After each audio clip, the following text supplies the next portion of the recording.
Okay, so these tips are usable by everyone. They're tips that I used when initially climbing from rank 25 to 5. They're the tips I used going from 5 to legend, and they're tips that I have continually used to get to legend multiple different seasons, and other things that I've learned along the way, because like you can always keep learning when playing this game.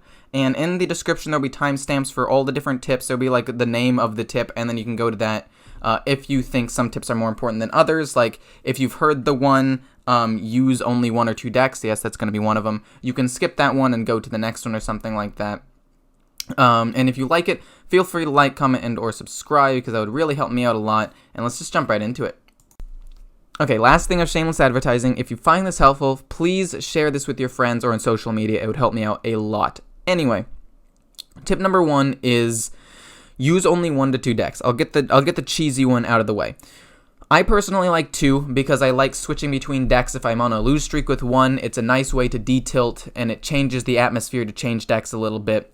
I also like having 1 or 2 because if you're playing on a budget, I tell people this all the time, it's better to have 1 or 2 fully made decks than like 8 mostly made decks.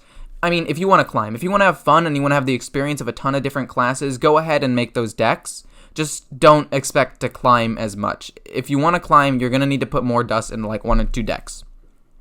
The last thing is just mastery of that deck. So I'm going to use an example of myself. I use Galakron Warrior and Dragon Hunter mostly to climb. I had like a 70% win rate going from rank 4 to legend with these 2 decks. And like with Dragon Hunter, it was my main deck.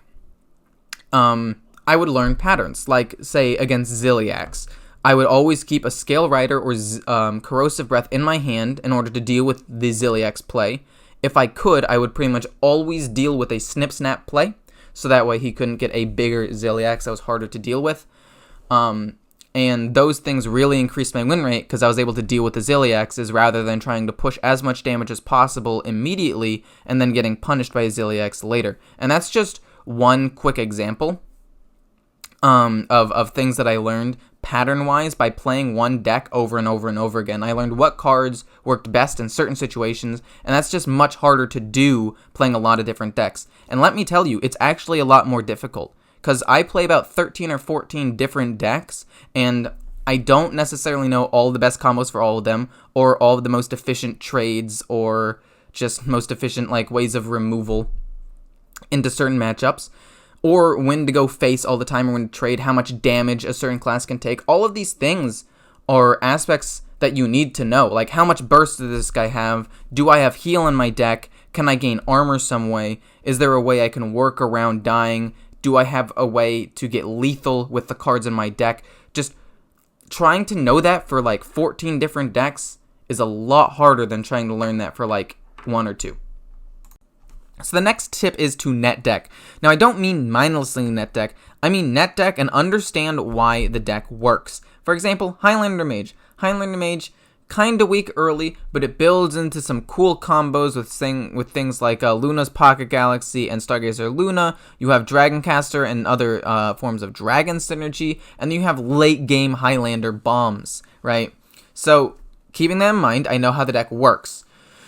Then, you need to figure out what cards aren't necessarily needed in the deck and how you can make the deck better. For example, in any given meta. For example, in this one with a ton of Dragon Hunters with a reusable weapon, and Galakron Warrior with some weapons, and Tempo Galakron Rogue, all being very popular, I decided to take out the puzzle box of Yogg-Saron, because I almost never made it to turn 10 to play it anyway, or even 6 with Dragoncaster. If I had Dragoncaster, I'd need to play something else like Blizzard to stall. I decided to take it out and put in an Acidic Swamp Ooze. I also took out Flame Strike and put in Rolling Fireball, because especially into the Hunter matchup, the 6/5 Dragon would live through Flame Strike, but having Rolling Fireball means it would kill that and potentially do a little bit more rollover damage, which was very, very important, and it has increased my win rate into some bad matchups quite a bit. So, point is, you want a net deck, but you want to understand why the deck works. Take some time when you're playing the games, figure out what cards are working, what cards aren't working, and try to put your own twist on it to make it better for whatever meta you are currently facing. This next tip is kind of like a sidebar of the first one, and that is in order to change the deck and fix it for the meta, you need to learn the meta, which basically means you need to do research. You need to go on sites like Hearthstone Replay and Vicious Syndicate to find some of the most popular decks, what matchups are bad for you so you can learn how to fix those, what matchups are good so you can learn how to capitalize on those, and I will admit, these sites are not perfect. One, they can be slightly out of date sometimes.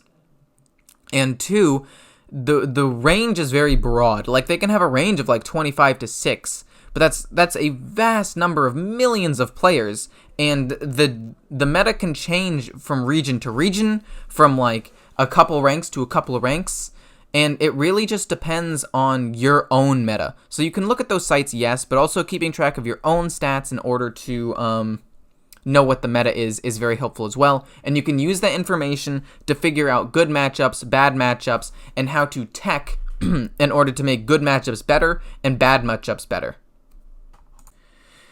So this links into the previous tips. Tip number 4 is get a deck tracker. Deck trackers are helpful for keeping your own stats, but there are a lot of other ways that it's helpful as well. I don't know if you know this, but there's gameplay in the background. You'll know this. If you look, there is a timer for how long you have left in any given turn.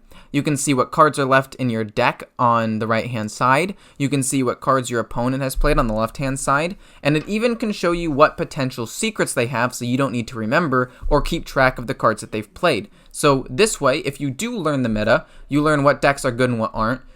This takes some brain power away from trying to remember everything that they played.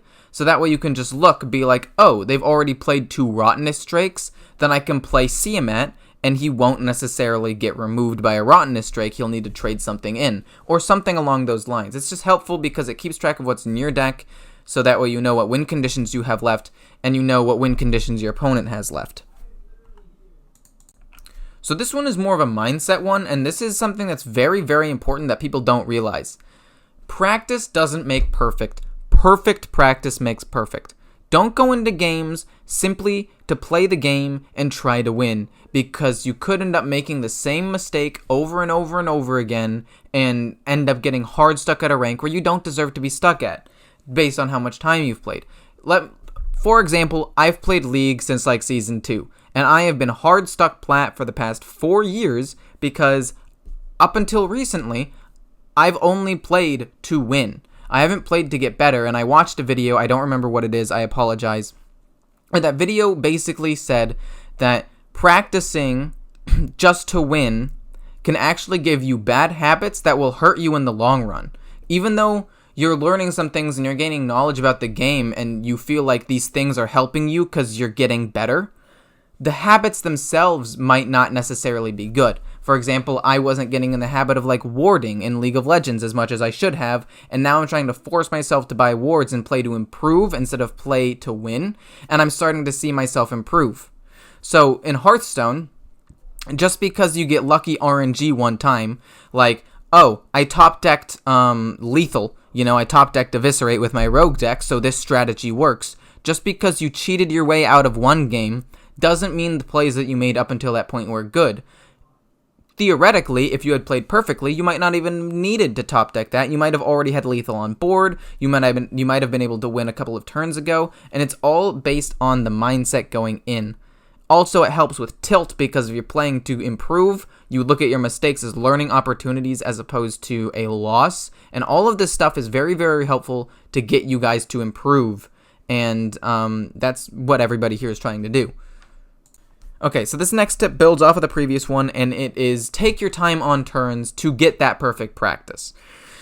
So what I mean by that is every single turn has multiple different ways it can go. And even if you have a turn and you're like, this is what I'm going to do, this is the best play I already know, it's still good to look at the other plays that you could potentially have and understand why they're worse, or maybe find a better play. This will minimize mistakes, like in the moment, because you're taking more time and you'll see more options, but it'll minimize mistakes later on, because if you understand why certain plays are bad by looking at them, you'll understand why they're bad in the future, and you'll have more time to go over more options in the future, or you could play more mindlessly in the future. I wouldn't recommend that, but like that's another thing. You could play more instinctively if you learn all of these habits and practice slow turns and perfect practice now, so that way you can get better. And if you do happen to zone out, which I don't recommend, but it happens to everyone, your zone out mode will be much better than if you hadn't done this kind of practice. So playing slow, perfect practice is essential to understanding the fundamentals of the game. So this next tip is linked with both perfect practice and taking your time on turns, and it is learning your limits. Learning your limits is extremely important in Hearthstone. And yes, limit testing is kind of a meme. Sometimes, in League of Legends, I'll try to 1v5. And you know what? I'll just be like, I was limit testing my build and my champion. Like, it can be a meme, right? But at the same time, it's also very important to do as well. The only way, I'll use Hunter and Warlock as an example, because those are two of the most prevalent ones, in my opinion. Warlock, the only way to know how low you can go on health using the cards that damage you or life tapping is by doing it and seeing if you die because of it.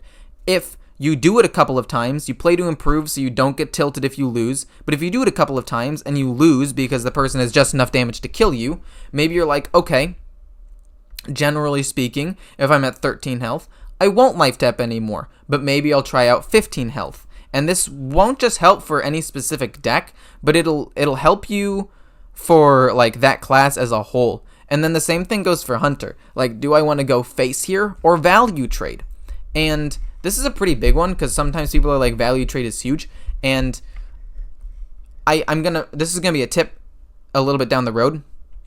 But in this particular case, you're like, okay, if I trade here and I hero power, and then he puts up a taunt like consistently, like he has that 5-drop or 6-drop taunt, and you end up not having lethal anymore, and you come up a couple of damage short because you value traded. Next time you know, I'll just go face and make him make the trade, and then I'll hero power him and just hope I don't get blown out because that's your win condition. Like, you need to understand the limits of your deck so you can make better decisions. That's basically it. This last one is also for decision making and practicing, and that is play and practice with a friend. So I don't know if you guys have seen the collaboration videos I've done with Rarin, but playing with him or some of my other friends back when they played more consistently and bouncing ideas off of each other was so incredibly important because they'd see things that you would not have necessarily seen, and it gives you another perspective on the game. I know that some people might not necessarily be able to do this, but like, for those of you who can, being able to see the game from multiple different angles will just open your eyes. For example, say you are a more control-based player like me sometimes.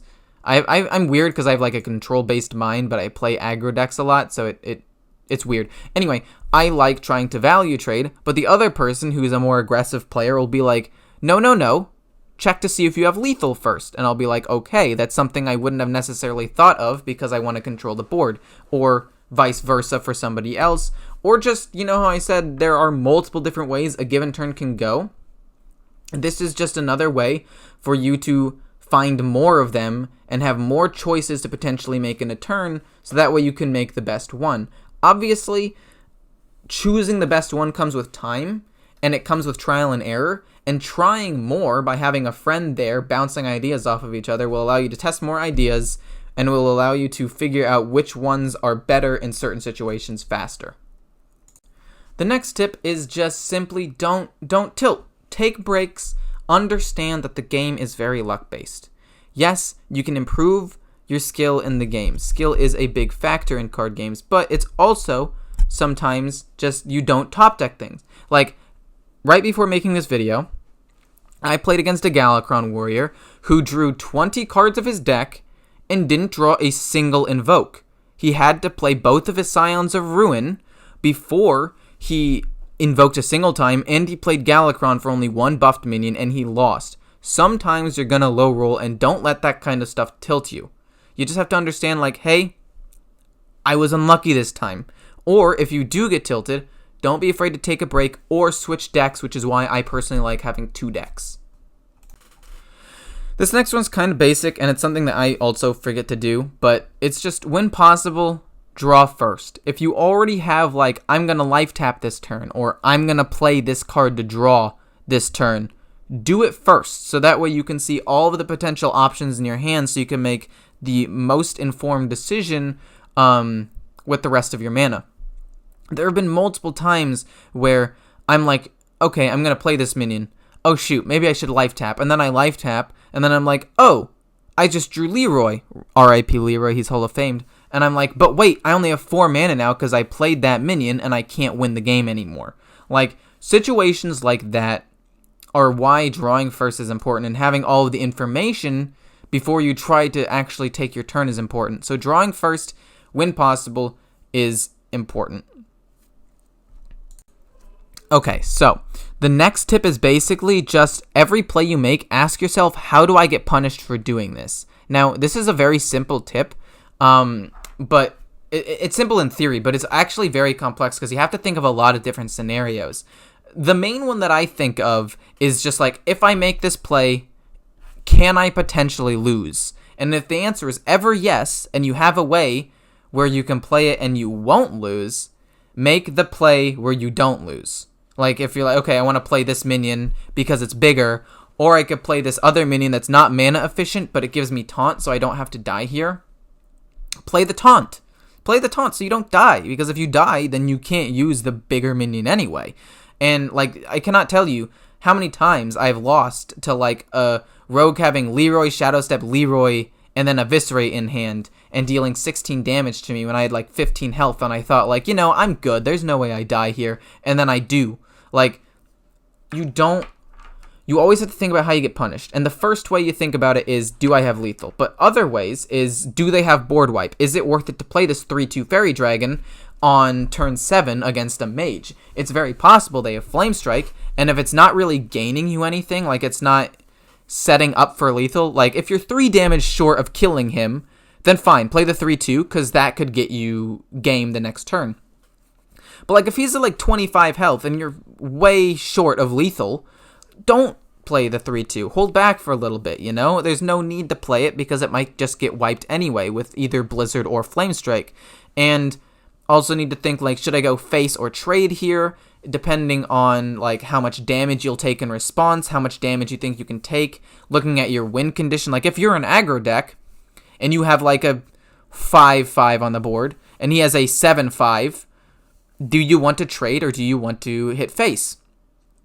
And as an aggro deck, I'd say go face a lot of the time, unless you're low on health, because your win condition is racing him, not killing his minion. So if he has a big minion, his deck might not be built to deal as much damage as you, so your dealing damage to him counts more than him dealing damage to you. But if you're a control deck, trade into the minion. Now that's just like a cookie cutter kind of way to look at it, but you need to just basically think every single turn, what could he play that could punish me?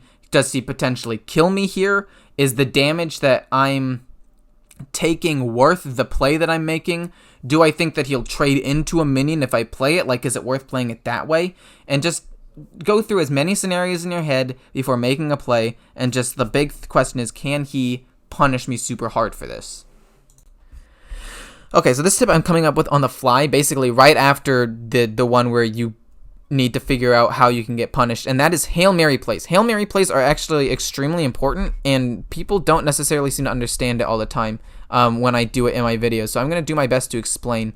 Basically, a Hail Mary play is when you pretty much already lost, but you haven't necessarily 100% lost. Like, he has 13 damage on board, and you have like 16 health, right? If you're playing against a hunter, sure, they could have Stormhammer, or they could have Corrosive Breath, but in this particular case, playing a taunt or defensive minion might not necessarily be the right call here, because if he has a Corrosive Breath, he'll be able to deal with your taunt minion anyway.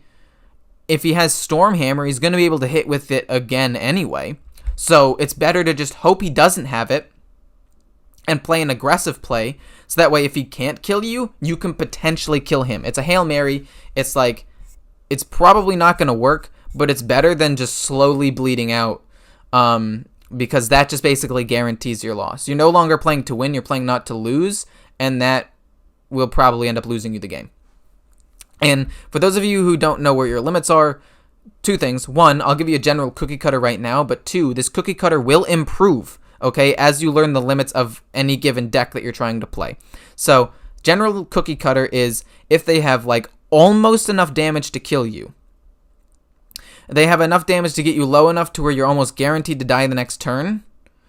But the only way that they can kill you this turn is if they top deck damage. Like if they have damage in hand. So in this situation, like I said, when I had 3 health left, I go for the Hail Mary play here. Because I don't necessarily have to die. He has to have Corrosive Breath with Dragon Synergy or the weapon in hand.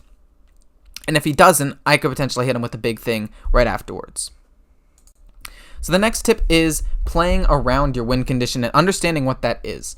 So for an aggro deck, it's going face. A lot of the time you don't want to trade in for no reason. There are some times when you do want to trade in. If they have like powerful abilities, they can resurrect things, they generate cards or whatever. Sometimes it is worth it to trade in. But if you're playing a control deck, you don't necessarily want to throw out your removal. Like if you're playing a warrior and it's turn 5 and he has like a 2-3 and a 3-3 out, you don't want to brawl that. There's no reason to. You want to just armor up and play a minion. Your win condition for aggro is to go face. Your win condition for control is to use your removal efficiently and outlast your opponent. And then there's combo, which is you burst them for a ton of damage with, well, the combo. And you don't want to use your combo pieces early unless you absolutely have to. If you use like an Eviscerate in a Malagos rogue on a random 3-2 just to kill it, you're losing yourself the game.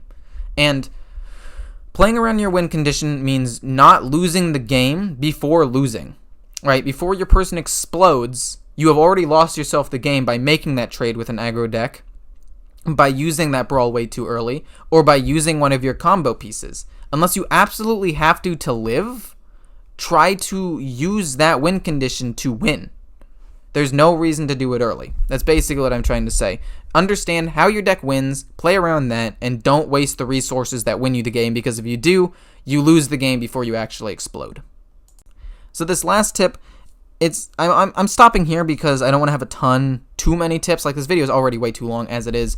But if you want more tips, please tell me what specific things you want to learn. Like if you want to learn how to play aggro decks specifically or control decks, or you want to learn a specific stage of the game, please tell me. I'll be happy to make guides on that specifically.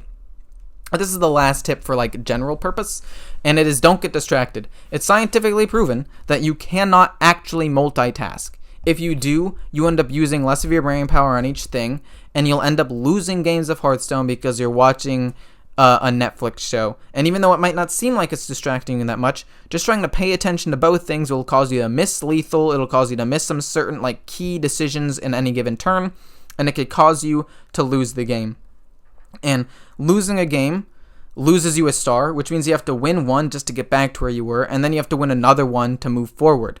Like, losing negatively affects you, and it's just not worth it to waste the time by being distracted. One last bonus tip is do not always value trade. Value trading can be very valuable, hence the name, where basically value trading is when you trade in and don't lose your minion, for those of you who don't know. But in a lot of cases, you actually don't want to do that, and learning when to do it and when not to do it is actually a huge skill that will allow you to do more damage in total in a given game. And once you learn like the limit testing of your decks, it'll actually be really, really beneficial for you. So 2 examples of this, and there are more, but these are the 2 main ones, is 1, an aggro deck. You really only want to value trade or trade in if you're killing a high value minion. For example, one that draws them cards or is an ongoing effect, or into a rogue, something with a powerful battle cry like Zephyrus. Into a hunter mirror match, sometimes I kill a lot of the time I kill a phase stalker because I don't want them to have that minion on the board. Or I'll trade in if it looks like they can do a lot of damage back towards me, like if the minion I'm trading in does less damage than the minion that I'm leaving on the board. In control, if you have a solid board state and you potentially have a taunt in front of you, a lot of the time you don't want to trade your giant 5-5 or 8-8 or whatever into one of their smaller 3-2 or 3-3 minions. You want to be doing damage to their face, especially if you are out of range of being bursted. So every single class has a certain amount that they can burst, Rogue being one of the most, with Reckless Rocketeer, Shadow Step Reckless Rocketeer, which is only 10 now. It was much more with Leroy. Or Reckless Rocketeer double Corrosive Breath Hunter, that's 11 damage. So if you just know how much damage they can do to you, or like with a Galakron Warrior, I guess it could be a huge amount. What you want to do is you want to see if they can burst you down, and if they can't, or you have a taunt in front so you're already safe, just go face with it. There's no reason to trade in. You're able to put pressure on them and give them one fewer turns to draw the option. So let's say you value trade, and you get your minions to stay on the board. You give them one more turn to potentially get damage. So then that next turn, they're able to hero power, throw out whatever other damage they have, and then the next turn, they might be able to burst you with whatever spells or stuff they have in their hand because they gave them one extra turn to set up damage. So value trading can be very good, but just pay attention to the state of the board and think, do I need to value trade here? Because if not, it's better to just go face and do damage a lot of the time. Okay, so basically, you're not going to play perfectly. None of these tips are going to cause you to be the perfect Hearthstone player. There are a couple of reasons, and one of them is RNG. You need to have the cards in your hand to actually play them. And some things are randomly assigned, like Rottenest Drake is a random target. So yes, RNG can be a factor. But I'm just saying, every single person that plays this game makes mistakes. These tips will help you minimize those mistakes, but you will never not make a mistake in this game. You will never be perfect. There are people who are in the World Championship. There are videos on Disguised Toast's channel where world-class players make misplays that cost them the game. Something that even a normal person could look like, hey, if he does that, he has the card out that does damage whenever you heal yourself. If he uses Holy Nova, he wipes his own board too. And then he plays Holy Nova not thinking about it, and he loses the game. Like, every single person makes mistakes, and the difference between a world-class player, a great player, and a good player ultimately comes down to consistency of making the right decision. And a world-class player will make a correct decision 98% of the time. A great player will do it 95% of the time. A good player could be 92% of the time. And small incremental increases in making the right decision, just consistency in what you can control, that will cause your win rate to rise and cause you to be a good player. I mean, even best players on the ladder lose. Like, it takes them a little bit to get to legend, right? Like, even when they play, their win rates aren't 100 or like 90%. Their win rates are like 60 because a lot of stuff is out of their control. But if you take what you have in control and you do the best with that as consistently as possible, you will climb. I hope you guys enjoyed. I hope you guys share this, and if you want more, please tell me in the comments. See ya.